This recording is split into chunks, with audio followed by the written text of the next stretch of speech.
ضرب المثل و مقال‌های تایلندی. از دم فیل دوان داشته نمی شود. آدمی بی دست را انگشترین هدیه کردند. تخم مرغ را به سنگ زدن فایده ندارد.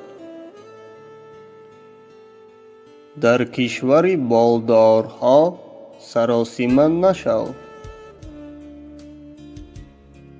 درخت بی پرندگان زیب ندارد.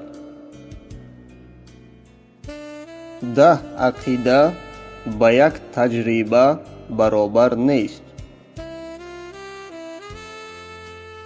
مادامی که سی را پوشانیدی تا به آخر پوشان.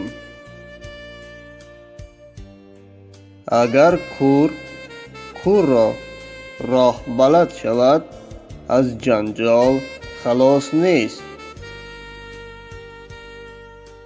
اگر سگ تو را گزید تو هم به قصاص آن را نگز. وقتی که ماهی گرفتی از کله‌اش بدار. در جوانی از قفای ثروت مگرد.